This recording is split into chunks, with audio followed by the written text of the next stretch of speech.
بسم اللہ الرحمن الرحیم نحمدہ ونصلی علی رسولہ الکریم اما بعد۔ آج کی اس نشست میں سورۃ النساء کی پہلی 2 آیات کے سلسلے میں کچھ باتیں عرض کرنی ہیں۔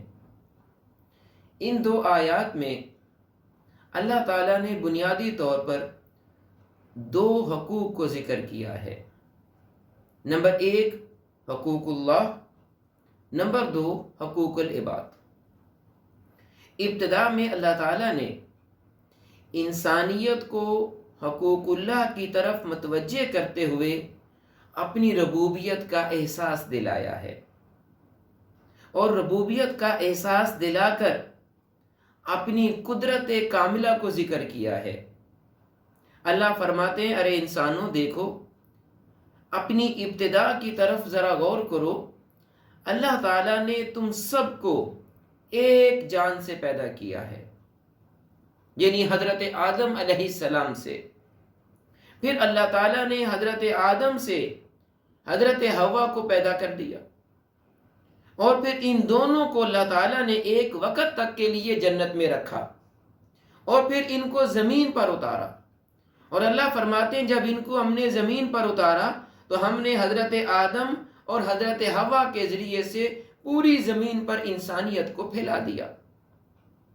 اور اس طرح کی قدرت کو ذکر کرنے کے بعد اللہ فرماتے ہیں کہ دیکھو، یہ سب کی سب قدرتیں اللہ کو حاصل ہیں، جس نے تمہیں زندگی دی، جس نے تمہیں روزی دی، جس نے تمہیں دنیا کے اندر زمین کے اوپر زندگی بسر کرنے کے سارے لوازمات تمہیں عطا کیے۔ لہٰذا اللہ فرماتے ہیں، واتقوا اللہ، اللہ تعالیٰ کی نافرمانی سے ڈرو۔ تمہیں اللہ کی نافرمانی کرنا مناسب نہیں ہے، کیونکہ اللہ تمہارے محسن ہے۔ اللہ نے تم پر احسانات کیے ہیں، زندگی دی ہے، زندگی بسر کرنے کے لوازمات دیے، لہٰذا ضروری یہ ہے کہ تم اللہ تعالیٰ کی نافرمانی سے اپنے آپ کو بچاؤ۔ یہاں تک اللہ تعالیٰ نے اپنے حقوق کو ذکر کیا، اور حقوق کو ذکر کرنے کے بعد اب انسانیت کے حقوق کی طرف اللہ تعالیٰ نے انسانوں کو متوجہ کیا۔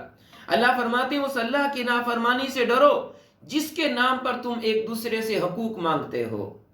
یہ اللہ نے کس انداز سے انسانی حقوق کی طرف متوجہ کیا کہ ایک انسان دوسرے انسان سے اپنے حق کا مطالبہ کرتا ہے کہ میرا یہ حق ہے، مجھے ملنا چاہیے، میرا یہ حق ہے، مجھے ملنا چاہیے، اور یہ حقوق اللہ نے مقرر کیے ہیں۔ اور دوسرا اللہ فرماتے ہیں، والارحام، اور رشتہ داروں کے ساتھ قطع تعلقی سے بھی اپنے آپ کو بچاؤ۔ رشتہ داروں سے تعلق توڑنا بھی تمہارے لیے جائز نہیں ہے، درست نہیں ہے۔ رشتہ داری تو انسان کو سپورٹ کرتی ہے، رشتہ داری تو انسان کو جو ہے وہ سہارا دیتی ہے، لیکن افسوس کہ آج کی اس ماحول اور معاشرے میں یہ رشتہ داری انسانیت کو سپورٹ دینے کی بجائے انسانوں کی ٹانگیں کھینچنے کی طرف متوجہ ہو گئی ہے۔ ایک انسان کو سپورٹ دینے کی بجائے اسے گرانے پر آ گئی۔ تو بہرحال اپنے آپ کو اللہ تعالیٰ فرماتے ہیں، اس طرح سے رکھو کہ تم اللہ تعالیٰ کی نافرمانی سے بھی بچو، اور تم رشتہ داروں کے ساتھ تعلقات کو توڑنے سے بھی اپنے آپ کو بچاؤ۔ دوسری آیت میں اللہ تعالیٰ نے انسانی ماحول اور معاشرے میں سب سے کمزور ترین فرد کو ذکر کرتے ہوئے اس کے حقوق کی طرف متوجہ کیا ہے، اور وہ ہے یتیم۔ یتیم کسے کہتے ہیں؟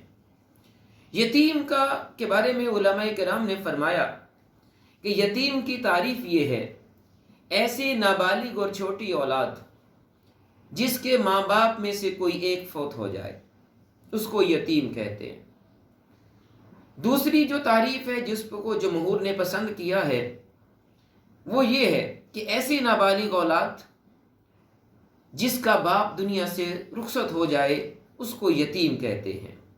تو اللہ فرماتے ہیں کہ یہ جو یتیم ہے، چونکہ اب باپ کی شفقت سے محروم ہو چکا ہوا ہے، باپ کے ہوتے ہوئے اس کو اپنے کسی معاش کے لحاظ سے کوئی فکر نہیں تھی، کوئی پریشانی نہیں تھی، اب باپ کا سایہ سر سے اٹھ گیا۔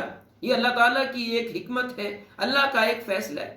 اب اللہ کہتے ہیں کہ اب یہ باپ کے سایہ شفقت سے محروم ہوا ہے، اے لوگو، اس یتیم کے سر پر شفقت والا ہاتھ تم رکھو، یہ تمہارے لیے ضروری ہے۔ یہ اللہ تعالیٰ نے انسانی معاشرے کو یکجان کرنے کا اصول ذکر کیا ہے کہ جو کمزور طبقے ہیں ان کو ساتھ لے کے چلو، کمزوروں کو نظر انداز نہ کرو اس خیال سے کہ اللہ تعالیٰ نے ہمیں دیا ہے، ہمیں کسی کی کیا پرواہ، یہ درست نہیں ہے۔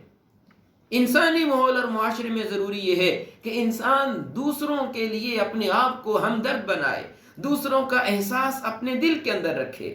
تو اللہ فرماتے ہیں کہ دیکھو یتیموں کے ساتھ اچھا معاملہ کرتے ہوئے جتنا یتیموں کا مال بنتا ہے وہ سارا کا سارا ان کے حوالے کرنا ضروری ہے۔ عرب کے ماحول اور معاشرے میں 3 طرح کی باتیں تھیں۔ ایک بات یہ تھی، جب کسی یتیم کا باپ، بیچارے چھوٹے بچے کا باپ فوت ہو جاتا اور وہ یتیم بن جاتا تو جو دیگر بڑے رشتہ دار ہوتے وہ اس مرحوم کے، مرنے والے کے مال پر، سارے کے سارے مال پر خود قابض ہو جاتے اور اس یتیم کو بالکل مال سے محروم کر دیتے۔ اللہ فرماتے ہیں یہ جائز نہیں۔ دوسرا عرب کے ماحول اور معاشرے میں یہ بھی تھا کہ یتیم کی وراثت میں کوئی اچھی چیز آئی تو ان کے دل میں شیطانی خیال یہ آتا کہ اس اچھی چیز کو ہم رکھ لیتے ہیں اور اسی طرح کی اپنی کمتر اور گھٹیا چیز کو یہ شو کر دیں گے کہ یہ اس یتیم کی وراثت ہے۔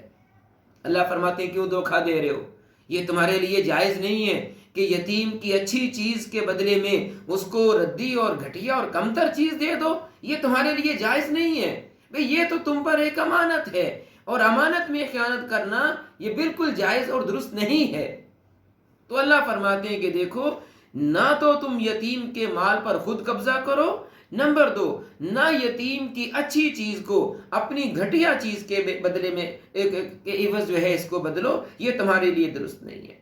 تیسری بات عرب کے ماحول و معاشرے میں یہ بھی تھا کہ یتیم کا جتنا وراثت کا مال ہوتا اس کے رشتہ دار بڑے اس مال کو اپنے مال میں شامل کر لیتے اور اپنے مال میں شامل کر لینے کے بعد کوئی خاص حساب کتاب نہ رکھتے اور اسی میں کھاتے رہتے۔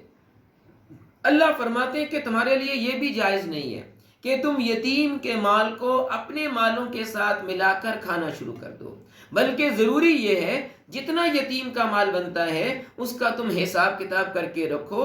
جب یہ بڑی عمر کو ہو جائے، اگلی آیتوں میں ہم پڑھیں گے، جب بڑی عمر کو ہو جائے، شعور کی عمر میں آ جائے تو پھر وہ سارا کا سارا مال اس کے حوالے کر دو اور اس کو بتا دو کہ تمہارے باپ نے اتنی وراثت چھوڑی تھی، اتنا تمہارا حصہ بنتا تھا، اس کو میں نے اپنے پاس محفوظ رکھا ہے، اب چونکہ تم بڑے ہو گئے ہو اب تم اس مال کے خود ذمہ دار ہو۔ یہ ہے صحیح طریقہ۔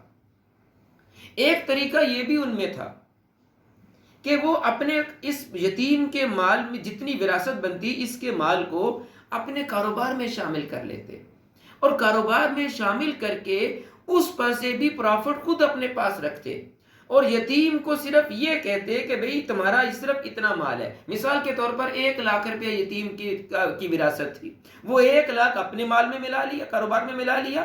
اب یتیم کی وراثت میں صرف 1 لاکھ ہی جمع کر کے رکھتے کہ یہ اس کا 1 لاکھ روپیہ ہے اور اس مال پر پروفٹ خود اپنے پاس رکھتے۔ اللہ کہتے ہیں کہ یہ بھی تمہارے لیے جائز نہیں ہے کیونکہ یہ تو اس کا مال ہے۔ جب یہ مال اس کا ہے تو پھر اس کا پروفٹ بھی اسی کو ملنا چاہیے۔